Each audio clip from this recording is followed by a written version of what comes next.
All right, welcome everyone to our second edition in our series Rise and Thrive. And I'm super excited to be here. If we haven't met already, my name's Peg Tucker, and I am here with my lovely partner, Donna Stelter, my partner in crime. We are missing Michelle today. She's got something going on, but that's the beauty of what we do, right? We can cover for each other. So I'll say a quick prayer for Michelle and her family, and we are here to talk today about something that has been really real, I think, for most women. It's definitely been a real part of my life. We wanted to talk a little bit about how we handle getting out of a situation where we're feeling the blues, we're feeling stuck. I'll tell you really quickly about myself. I really never been there until probably about 6 years ago. It was about 6 years ago now. I had something going on in my life that I just felt so much fear around, and so much there was so much unknown, and I got myself into a headspace that honestly I had a hard time doing anything but crying. And my daughter, our daughters watch us, right? We set examples just by what we do. And my daughter was coming home for a week during that time, and I literally didn't want her to be there. I did not want her to see her mother that way, because I really didn't know how to get out of that headspace. So this is why I think it's really important for us to share what we've learned, and how we can set an example now for ourselves, for other women, for our daughters. So Donna, I'm going to turn it over to you for a moment to give us a little.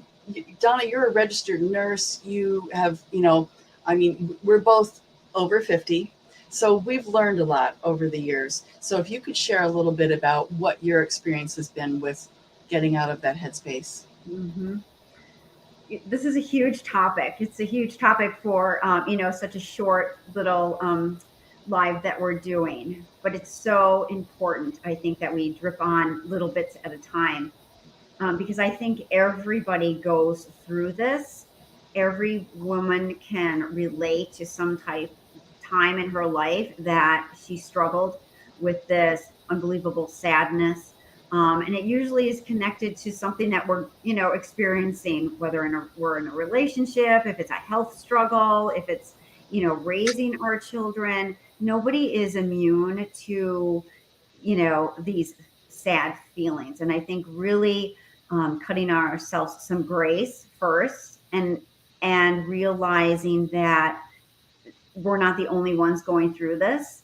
Um, so hmm, it is such a very near and dear topic to my heart, because I struggled for many, many years, um, because I had a daughter who struggled with mental health issues.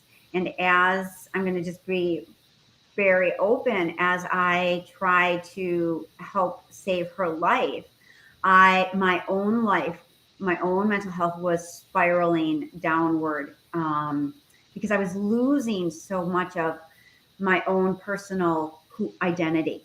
You know, um, yes, I was working as a nurse, and yes, I was a runner, and I was a wife.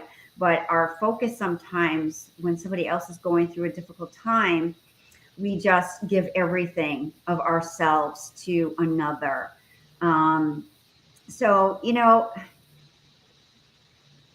taking a look and seeing what happens in our bodies when we're going through this, you know, um, when we are in these really sad states, our body is not producing dopamine, it's not producing serotonin.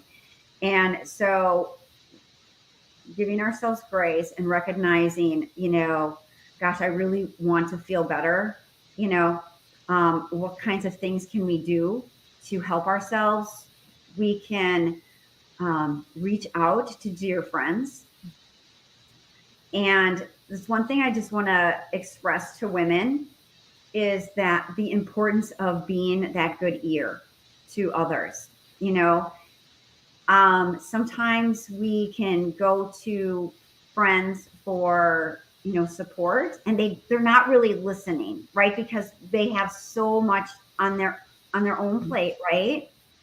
And so instead of validating us, they will almost just share their own story. Like, well, yeah, but I da da da da da da da da da, and it doesn't give you any validation. So just trying to be an open ear to another woman when she calls you or messages you.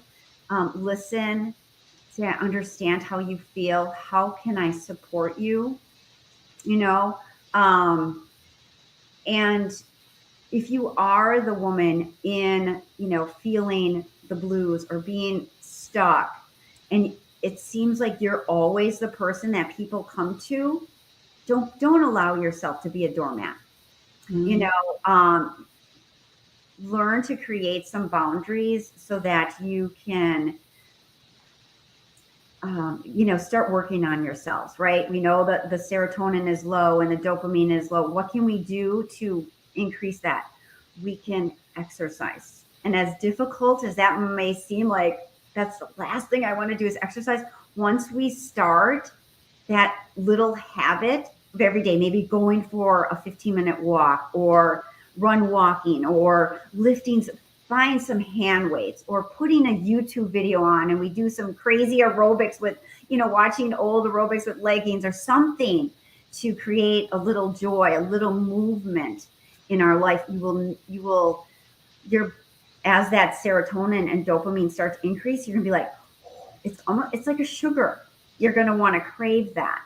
So that's just something I'd like to share. I love that you said that, Donna, because that was really what did help me in that particular time in my life.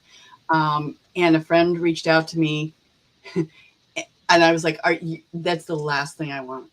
That's absolutely the last thing I want to do. I did not want to move. And she made me go with her. She was actually a director of a phys ed facility, and she was like, I'm getting you on a machine. It was the middle of winter, and I've learned now what works. Even it really just getting everything moving, getting my body moving, getting the energy moving. And I've learned now too, even more so than just movement is forward movement, right? Yes. Like running, walking, biking, something that gets your brain moving forward. Mm-hmm. That really is amazingly helpful. The other thing that I use a lot and even on a daily basis when I'm feeling like, I'm not feeling like I'm not depressed, but I'm just feeling like, ugh, I'm feeling stuck, is gratitude. Mm-hmm. Like I just find that Mm-hmm. I can look at things from out of fear or out of love, right? Or out of fear or out of excitement. And I know a lot of us, and I was this way too. What do I have to be grateful for? Like you're just so, you have this such a narrow-minded focus. What do I have to be grateful for? I think you can easily start with, what don't you want to lose? Mm-hmm. What would you never want to lose? And practice gratitude for that. And I know the more that I do, the more I look at what I'm grateful for, the more I see, because I'm looking for it, right? Mm-hmm. And I was just sharing with you the other day in a book that I'm reading. Gay Hendricks was saying that if you fear and excitement are the same, it's the same mechanisms that are happening in your brain. But when we're in fear, we restrict our breath. We're trying to block it out. We're trying to push it away. We're trying to deny it, right? But if you really breathe into it and release it, it very quickly turns to excitement. Like, what is it? What is this fear, right? Is it going to hurt me? And if it's not, I'm going, it's very possible that I'm breaking through to another level in my life, right? I'm Mm-hmm. looking at something that's unknown, but it can be exciting. Mm-hmm. So I really like that. And then, I think exposing yourself to positive things, like having positive emotion or positive affirmations, listening to, like you were talking about YouTube again. YouTube is such a great source for so many things. Absolutely. I Mm-hmm. mean, I love to listen to Abraham Hicks. If that's too woo woo for you, there's Les Brown or Tony Robbins, or finding someone who resonates with you, and listening to something like that, and getting around it. So, for me, I now can when I have my daughter, instead of being an example of being in the blues, of being in this, just not knowing how to get out of it, I can, I sound like a broken record, I'm sure, with her, well, what have you got? You have a lot to be grateful for, right? Right. Because she already does, and she's hard on herself sometimes. And she already does. She's at the gym all the time. She's very physically active, but it's remembering, I think, when you're stopping, not comparing yourself to what you're seeing of other people doing on social media, right? Mhm. And remembering what it is that you have to be grateful for. We all have so much. So what else would do you recommend? Like what are some other strategies that you have? Well, I think, of course, the exercise is one thing. Of course, increasing sunlight, and some people live in an environment, I'm originally from Wisconsin, and yeah, we may have 2 days of sun and then we might have 4 days of clouds and just dreary weather, even in the summer. What can we do? There's salt rooms that, you can Google salt rooms, and they're literally rooms that you go in, and then there's pink salt rooms, and you can go and you sit in that environment, and it just kind of helps cleanse the body. That's amazing to do. Like you talked about, the self-talk. And I really love YouTube, because when you are in a state of not being able to get off the couch or not being able to smile in a day, we know gratitude is an important thing, but sometimes it's just like, when you're stuck in the muck, you can't even find something to be grateful for. So finding something on YouTube like Abraham Hicks, or an I am video, I am this, I am that, and you just put it in your ears. You could fall asleep to that, listening to that at night. So it gets to your subconscious mind when you're sleeping, and really trying, if you want to make a difference, focus on what you're putting in your body. When our dopamine and serotonin levels are low, or we're really stressed, what do? We reach for that comfort food, the high fatty foods, the sugary things, and that is just the opposite of what we need. And as hard as, we are so seeking comfort, to just be, I love what Mel Robbins teaches. 5, 4, 3, 2, 1. No, like 5, 4, 3, 2, 1. I open the fridge. What am I going to get? Am I going to make carrot juice, or am I going to, look for the chocolate chips that are still in the bag, or what? Something, and also there's something to be said about seeking, help from a medical professional. Um, it's hard to do. Our lives are so busy. We don't want to take time to do that, but at least there's so many televisits now where, you can find a therapist that will do televisits on the computer, so that you don't have to drive to an appointment and all that. It can just be done, from the comfort of your home. I love what you said, Donna, about what you put in your body, because that's a hurdle for me. That's a challenge.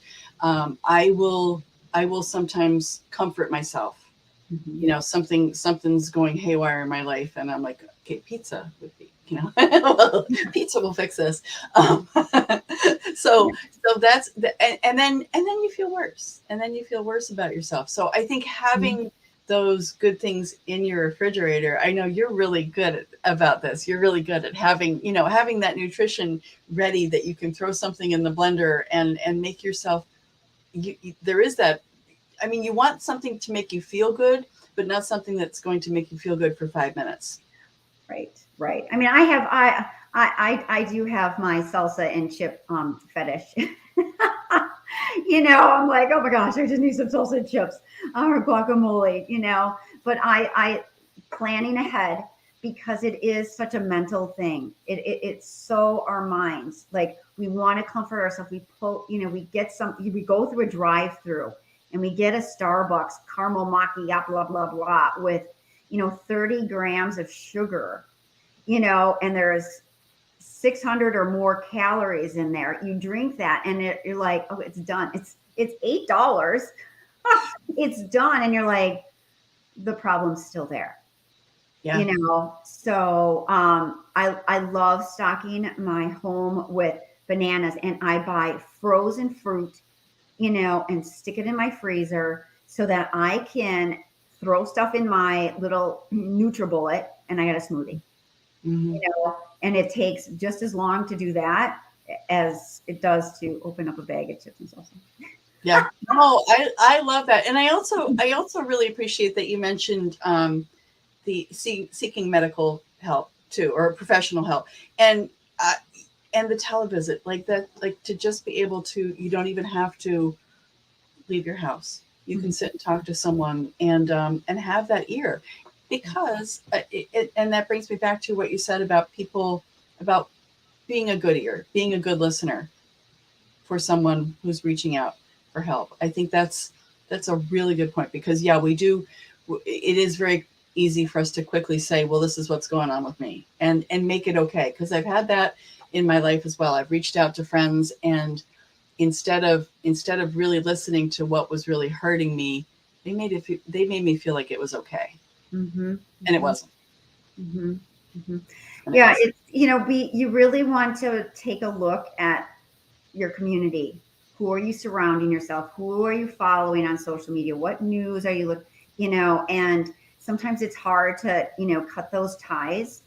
But if there's just negative Nancy's all over, that every time you get on the phone, it's just, wah, wah, wah, wah, wah, you don't need that. If you're struggling yourself, you don't need that. And you have to honor yourself enough, respect your space enough, your temple that you are taking care of, and say no, and make an excuse. Oh, I got to go, blah, blah, blah. Oh, I got an appointment. I was just da da da. Yeah. Protect your space and Yeah. bring in more people who are of positive mind, who are, just inspiring. It just makes all the difference in the world. Yeah. You know what? I love that you're talking about that, the community, and surrounding yourself with people who are positive, because the conversation is different, Mhm. right? So I should mention, this is actually airing in a group, our community of women that we have. And so if you're in this group, reach out to the person. If you're not, if you're watching this on Donna's timeline or on my timeline, and you'd like to be, we do have a very special group of women that we do lift each other up and celebrate each other. So Mhm. that is one of the things that I'm really grateful for. I mean, I have Donna, but I have we both have a tribe of women that we get to be real with, we get to be vulnerable with, and we also get to celebrate each other and inspire each other. Yes. So yeah. So one thing I'd just like to pass on as a little, value tip. There's a great book. It's called The Mountain Is You. I don't know if you've read it, Peg. It's called The Mountain Is You, Brianna Wiest, Wiest. It's a short book. You can get it on audio. It's really lovely. Um, I love listening to, these self-improvement books. This one has, the author is the one who reads the book. It's really nice. I think you'll enjoy it. Oh, very cool. Very cool. So if you didn't get that, I just put it up here. I didn't put up the spelling of the author, but you can reach out to Donna and get that. And yeah, and share this. If you know someone who's going through this, and I think we all do, please share it with them. And I would love to, Donna and Michelle and I are really trying to cover some topics in this series that everyone can relate to. Everyone's been through, maybe some challenges that we have been through and learned from. And we're not, I'm not a medical professional, and but we've been through, right? We've got experience. We've got Mhm. some, being over 50, and I'm quite a bit over 50, but we have some life experience that has made us wiser. Mhm. If we can change just one person's life Mhm. and help them, that means the world to me, and I know it does to Donna and Michelle. So Thank you. we're very happy to be doing this. We're really happy that you tuned in. If there's anyone that you feel could use this, please share it with them, and please reach out to either us or whoever shared this with you, because we'd love to connect and have a conversation with you. Absolutely. Yeah. Thanks, Donna. Thanks, Peg. See you again. Have a great night, everyone.